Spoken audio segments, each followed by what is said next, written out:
I want you to do something right now. Pull up your bank account. Look at the balance.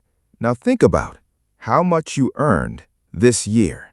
If you're like most Americans, there is a gap between those two numbers that you cannot fully explain.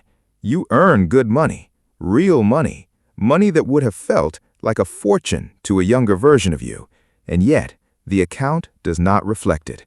The security does not reflect it. The freedom does not reflect it. And the most uncomfortable part? You cannot point to one catastrophic mistake, no single bad decision, no obvious explanation. The money just goes every month like water through your hands. And here's what nobody tells you. That feeling, that specific experience of earning well and having almost nothing to show for it is not a personal failure. It is a psychological pattern, one that has a name, one that has been studied extensively, and one that is almost perfectly invisible to the person living inside it. There is one moment in this video that is going to make you stop and go back and watch it again. I know this because everyone does. I will tell you when we get there. But first, I need to show you something about the way your salary actually works that your employer, your bank, and the entire financial system around you has never once explained. Welcome back. If you are new here, this channel exists to show you the financial reality that lives underneath the financial advice you've already heard. Today, we are going deep into one of the most common and most painful financial experiences in modern America, earning a good salary and having almost nothing to show for it. By the end of this video, you will understand why your salary is the least important number in your financial life, why the gap between what you earn and what you keep has almost nothing to do with how hard you work, and the specific moment in most people's financial lives where everything quietly goes wrong without a single alarm going off. That moment is closer to your daily life than you think. Stay with me. Let me describe your financial month. Day 1, paycheck arrives. You feel, for approximately 4 hours, like everything is fine. Then the rent hits, or the mortgage, then the car payment, then the insurance, the subscriptions, 3 of which you forgot you had, the groceries that somehow cost more than last month, the credit card minimum that you've been meaning to pay in full since last year, the dinner you said yes to because saying no felt embarrassing, the thing your kid needed that couldn't wait, the small purchases that each felt completely reasonable in the moment, but collectively explain why, by day 18, you're doing math in your head every time you buy coffee. And at the end of the month, you sit down and look at the numbers and feel something that is hard to name. Not quite guilt, not quite confusion, something between them. A quiet voice that says, "I earn too much to feel this stressed about money." That voice is right and wrong at the same time. Here's why. There's a concept in behavioral economics called lifestyle creep. But that is not what I want to talk about today. Lifestyle creep is the symptom. I want to show you the disease, the actual psychological mechanism that makes lifestyle creep not just possible, but inevitable for most people without a specific intervention.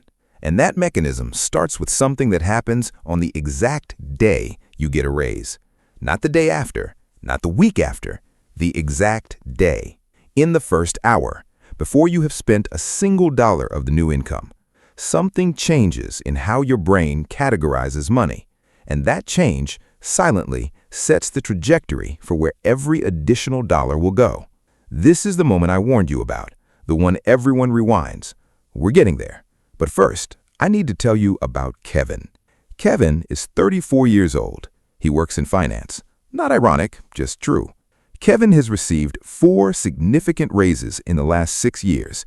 His salary has gone from $52,000 to $94,000, a $42,000 increase over 6 years. And Kevin has $6,200 in savings, total. I want you to sit with that. $42,000 more per year, $252,000 more over 6 years. $6,200 saved. Kevin is not irresponsible. Kevin does not gamble. Kevin does not have a secret spending problem. Kevin has what I call the raise response. Here's how it works. Year 1, Kevin earns $52,000. He lives within his means, mostly. Year 2, Kevin gets a raise to $61,000, and within 3 months, his life quietly expands. Nicer apartment, better car, more restaurants, better clothes. Nothing dramatic, everything reasonable.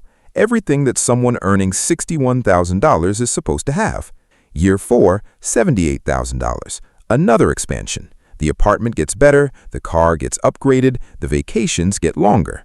Year 6, $94,000. Same pattern. Bigger life, same financial anxiety, different number on the check, identical feeling at the end of the month. Kevin did not make bad decisions. Kevin made the decisions that felt completely natural for someone at his income level. The decisions that his friends made, his coworkers made. His social environment silently told him were appropriate for someone who earns what he earns. And that is exactly the problem. What happened to Kevin has a name in psychology. It's called social reference pricing, and it works like this. Every financial decision you make is not made in isolation. It's made in comparison to what people at your perceived income level are supposed to have. Your brain constantly, unconsciously scans your social environment and calibrates What is normal for someone like you? And the moment your income rises, your brain updates the reference group. You are no longer comparing yourself to who you were. You are comparing yourself to who earns what you now earn. And that new reference group has a car, an apartment, a lifestyle that costs almost exactly what you now make. Pattern interrupt, lean forward. This is the core. This is why salary increases almost never result in increased savings without a specific, deliberate, pre-planned intervention.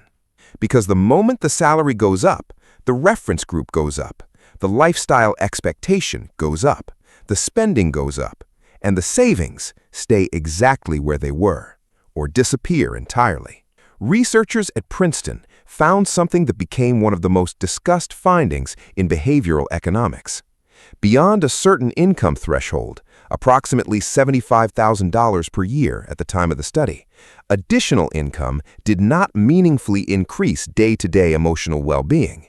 Not because money stops mattering, but because beyond that threshold, almost every additional dollar gets absorbed by lifestyle expansion before it ever has the chance to create security.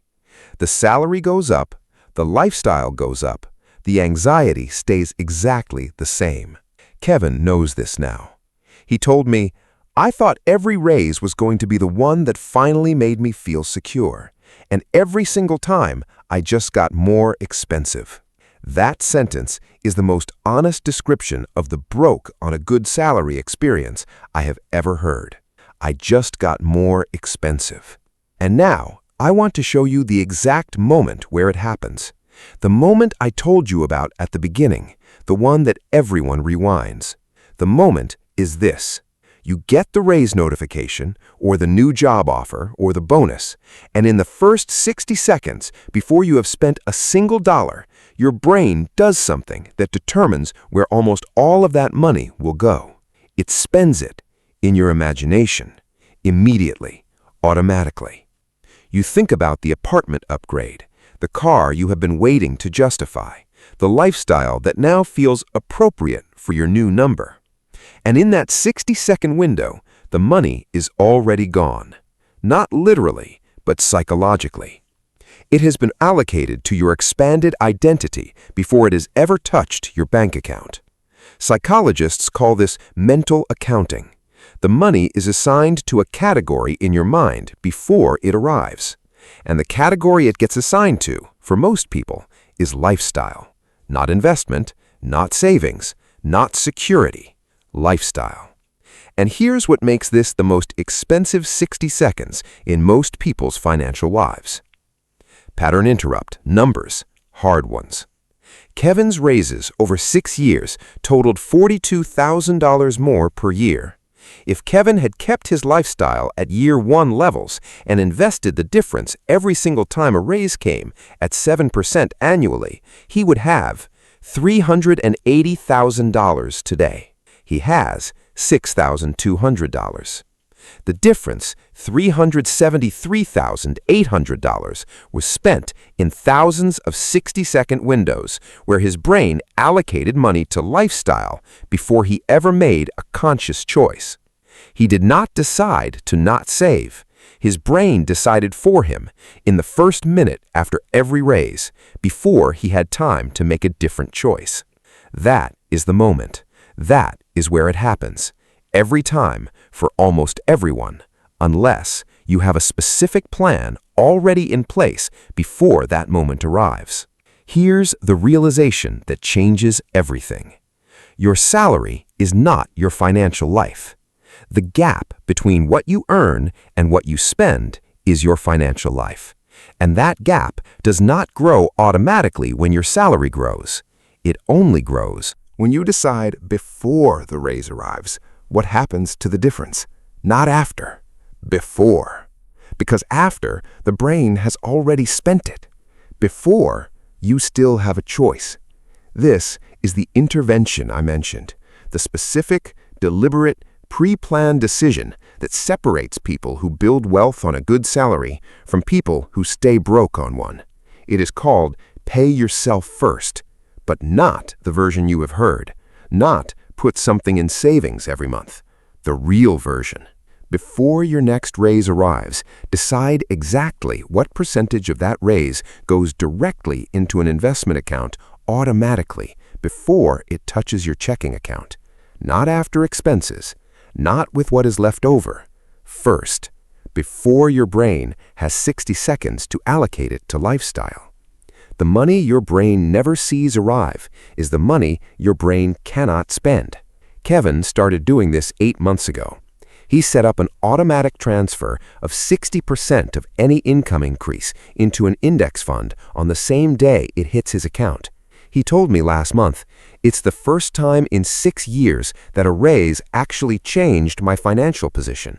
Every other raise just changed my apartment." There are 2 versions of every salary increase.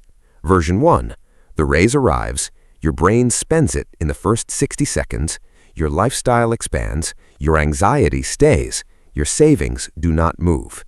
And in 5 years, you earn significantly more and feel exactly the same. Version 2, the raise arrives, the plan that you made before the raise executes automatically. A percentage moves before your brain can allocate it.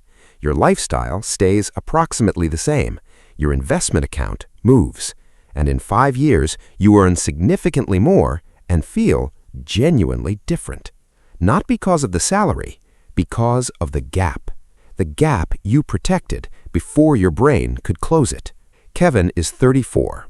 He has $6,200 from 6 years of not protecting the gap, and he has 8 months of protecting it.